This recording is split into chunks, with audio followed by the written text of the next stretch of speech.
শুনছেন নীরব ভালোবাসার আগুন, লেখিকা সামিয়া ইসলাম, কণ্ঠে আমি ছোঁয়া।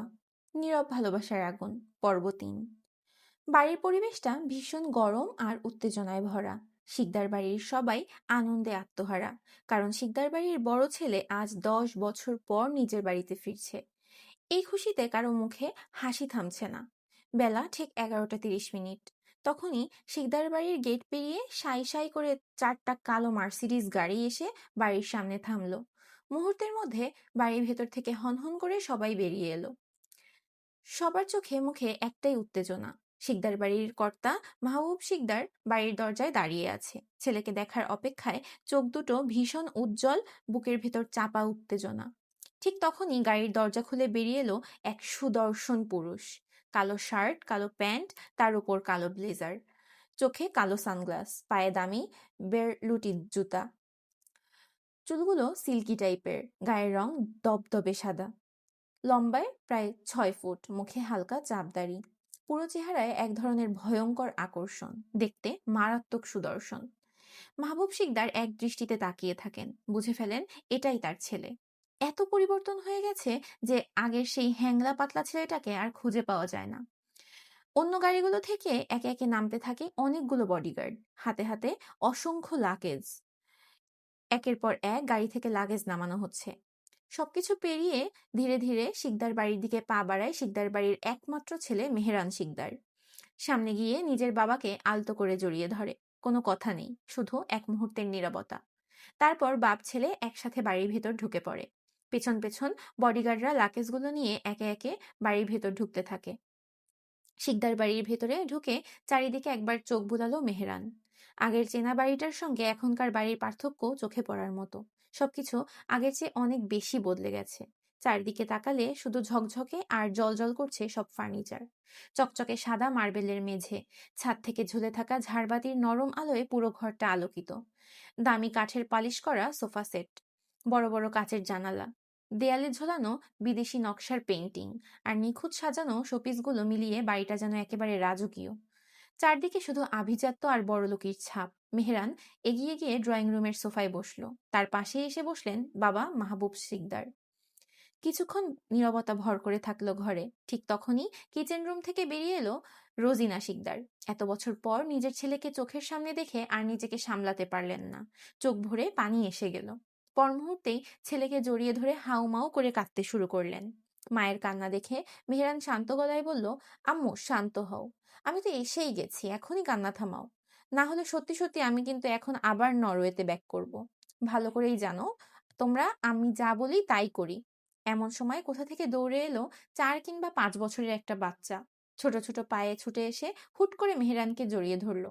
বড় বড় চোখ তুলে নিষ্পাপ গলায় বলল, আচ্ছা তাহলে তুমি কি আমার মামা? বাচ্চাটার মুখের দিকে তাকিয়ে মেহেরান বুঝে ফেলল চেহারাটা একেবারে মেহিকের মতো। বুঝতে আর বাকি রইল না এটা তার বোন মেহিকের ছেলে। বাচ্চাটাকে এতটাই আদরের লাগলো যে সঙ্গে সঙ্গে কোলে তুলে নিল সে। হালকা হেসে মেহেরান বলল, তুমি কেমনে জানো আমি তোমার মামা? বাচ্চাটা গভীর মুখ করে বলল, আম্মু বলছে আজ আমার মামা আসবে, তাই আমি এতক্ষণ তোমার জন্য বসে আছি। তারপর একটু থেমে আবার বলল, কিন্তু আম্মু একটা মিথ্যা কথা বলেছে। মেহেরান কৌতূহলী হয়ে জিজ্ঞাসা করলো, কি মিথ্যা বলেছে তোমার আম্মু?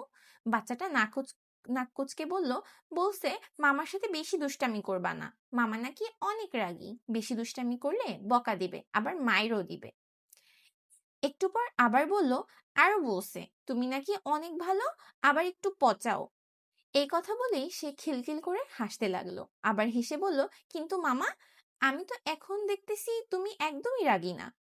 বাচ্চাটার নিষ্পাপ হাসিতে ঘরটা যেন আরো উষ্ণ হয়ে উঠল। আর মেহেরানের ঠোঁটের কোণেও ধীরে ধীরে এক ধরনের নীরব হাসি ফুটে উঠল। চলুন পরিচয় করা যাক। শিকদার বাড়ির একমাত্র কর্তা হচ্ছে মাহবুব শিকদার। তিনি বর্তমানে শিকদার ইন্ডাস্ট্রির মালিক। ঢাকা শহরে তার বড় 2টি শিল্প প্রতিষ্ঠান রয়েছে। একটা হলো শিকদার স্টিল অ্যান্ড কনস্ট্রাকশন, আর একটা হচ্ছে শিকদার টেক্সটাইলস অ্যান্ড অ্যাপারেলস। এই বড় বড় কারখানাগুলোর সব দায়িত্ব এখনো নিজ হাতে সামলান তিনি। সিদ্ধান্তে কঠোর হলেও পরিবারের ক্ষেত্রে তিনি ভীষণ দায়িত্বশীল একজন মানুষ। মাহবুব শিকদারের স্ত্রী রোজিনা শিকদার, তিনি একজন গৃহিণী। সংসার আর সন্তানদের আগলে রাখাই তার জীবনের প্রধান কাজ। নীরবে পুরো পরিবারটাকে এক সুতো দিয়ে বেঁধে রেখেছেন তিনি। তাদের ৩ সন্তান, ২ মেয়ে ও ১ ছেলে। বড় মেয়ে মেহিক শিকদার, বর্তমানে এমবিবিএস ডাক্তার, দায়িত্বশীল ও পরিণত একজন মেয়ে। ছোট মেয়ে মিতালি শিকদার, এবছর এসএসসি পরীক্ষার্থী, চঞ্চল আর আদরে, বাড়ির সবার চোখের মণি। আর একমাত্র ছেলে মেহেরান শিকদার, শিকদার বাড়ির ভবিষ্যৎ, যার নামের সঙ্গে জড়িয়ে আছে শক্তি, আত্মসম্মান আর নিঃশব্দ আগুন। এতক্ষণ মামা ভাগিনার গল্পেই সময়টা কেটে যাচ্ছিল। মেহেরান তেমন একটা কথা বলছে না, শুধু হ্যাঁ হুঁ করে উত্তর দিচ্ছে। কিন্তু তার একমাত্র ভাগিনা মাহির ঈশান তো একেবারেই ছাড়বার পাত্র না। একটার পর একটা প্রশ্ন করেই যাচ্ছে। নরওয়ে কেমন জায়গা? ওখানে খুব ঠান্ডা লাগে কিনা? বরফ পড়ে কিনা? মামা কি সেখানে একা থাকে? প্লেন বড় না ছোট? এই সেই আরো কত কি। বাচ্চা মানুষ, মাথায় যা আসে তাই মুখে চলে আসছে। মেহেরানের এসব কথা মোটেও পছন্দ না। সাধারণত এমন প্রশ্ন সে এড়িয়েই চলে। তবুও ভাগিনা বলে কথা, অনিচ্ছা সত্ত্বেও সব শুনছে, মাঝে মাঝে হালকা মাথা নেড়ে দিচ্ছে। হঠাৎ মেহেরান রেজিনা শিকদারের দিকে তাকিয়ে জিজ্ঞেস করলো, মিতালি কোথায় আর মেহিক কোথায়? রোজিনার সাথে সাথে উত্তর দিল, মেহিক হসপিটালে আছে আর মিতালি স্কুলে, সামনে ওর পরীক্ষা, তাই এখন নিয়ম করে স্কুল আর কোচিং চলছে। ফিরতে ফিরতে সন্ধ্যা হয়ে যায়। এরপর মেহেরান লাগেজগুলোর দিকে তাকিয়ে বলল, আম্মু, সবার জন্যই কিছু জিনিস এনেছি, যার যার নাম লেখা আছে, নিয়ে নিও। কিন্তু সমস্যা একটাই, মাহিরকে কোনোভাবেই কোল থেকে নামানো যাচ্ছে না। 2 হাত দিয়ে মামার গলা জড়িয়ে ধরে আছে, যেন ছেড়ে দিলেই মামা আবার কোথাও চলে যাবে। মেহেরান একটু কৌশলে বলল, এই শোনো, মামা তোমার জন্য চকলেট এনেছে। ওই দেখো। লাগেজগুলোর ভেতরে চকলেটের নাম শুনতেই মাহিরের চোখ চকচক করে উঠল। সঙ্গে সঙ্গে মামার কোল ছেড়ে নেমে দৌড়ে গেল নানু নানির কাছে। লাগেজের পাশে দাঁড়িয়ে নানি রেজিনাকে গম্ভীর মুখে বলল, নানি, মাহিরকে এখনই চকলেট দাও। এই সুযোগে মেহেরান ওখান থেকে একটা লাগেজ নিয়ে ধীরে ধীরে নিজের ঘরে চলে গেল। এতক্ষণে তার একটু ফ্রেশ হওয়া দরকার। বাইরের থেকে যতই শান্ত থাকুক, ভেতরে জমে থাকা ক্লান্তি আর চাপটা এখন তাকে চুপচাপ নিজের ঘরের দিকে টেনে নিয়ে যাচ্ছে। রুমের দরজাটা খুলে মেহেরান চারপাশে তাকালো। রুমটা ঠিক আগের মতোই ছিল, একটুও বদলানো হয়নি। জানতো যদি কেউ ছোটখাটো কিছু পরিবর্তন করে তবে মেহেরান অবশ্যই রেগে যেত, তাই আর করা হয়নি। সবকিছু সুন্দরভাবে গুছানো, সবকিছুই ঠিক আগের মতোই। সবকিছু কালো সাদা রঙের মিশ্রণে সাজানো। বড় বিছানা, সাদা গদি আর কালো বেডশিটের সাথে মিলিয়ে রাখা ছোট কালো সোফা। জানালার পাশে একটা ডেস্ক, কালো ও সাদা রঙের মিশ্রিত ল্যাম্পের আলো মৃদু ঝলমল করছে। দেয়ালে কিছু ফ্রেমে সাদা কালো ফটোগ্রাফ। বুক সেলফেও কালো সাদা রঙের সাজানো বইগুলো। রুমের এক কোণে সাদা কালো ওয়ার্ড্রোব, হ্যান্ডেলও নিজের কালো। সবকিছু মার্জিত, লাক্সারি আর সম্পূর্ণ মেহেরানের পছন্দের মতো। পুরো রুমে এক পলক দেখে। নিজের লাগেজ থেকে একটা তোয়াল নিয়ে মেহেরান ওয়াশরুমের দিকে এগোলো, যেন ভ্রমণের ক্লান্তি কিছুটা কমানো যায়। দুপুর 1:30। স্কুলের ক্যান্টিনে সারিনা, সুমাইয়া আর মিতালি এক টেবিলে বসে গল্পে মেতেছে। সারিনা আর সুমাইয়ার সঙ্গে মিতালির বন্ধুত্ব শুরু হয় ক্লাস 6-এ। তখন থেকে ধীরে ধীরে তারা একে অপরের বেস্ট ফ্রেন্ড হয়ে ওঠে। তিনজনেই একে অপরকে ছাড়া এক মুহূর্ত থাকতে পারে না। সবচেয়ে দুষ্ট এবং বাচাল হচ্ছে সারিনা। হাসাহাসি আর গল্পের মধ্যে সে সবসময় সবার চোখে চোখ রাখে। হঠাৎ তাদের গ্রুপে যোগ হলো রূপা আর মিষ্টি। ক্লাস 8-এ এই দুইজন অন্য স্কুল থেকে এখানে ভর্তি হয়ে ধীরে ধীরে তাদের বন্ধুত্ব গড়ে ওঠে। সারিনা যে স্কুলে পড়ে সেটা হলো স্কুল অ্যান্ড কলেজ। 1 মাস আগে ইন্টার সেকেন্ড ইয়ারে এক এক সিনিয়র ভাইকে দেখে সারিনার মনে লাড্ডু ফুটেছে। এরপর থেকে সে ছেলেটাকে চোখে চোখে রাখে। সাথে থাকে বান্ধবীরা। ছেলেটার নাম আরিয়ান। 5 জন বেঞ্চে বসে, টেবিলের উপর কফির কাপ সাজানো, আর সবাই একে একে সারিনাকে পচাতে বসেছে। আজ সারিনার উপর লক্ষ্য, কারণ সারিনা তো আর আরিয়ানকে ফলো করে, সে কোথায় যায়, কার সাথে কথা বলে, সবকিছু চোখে রাখে।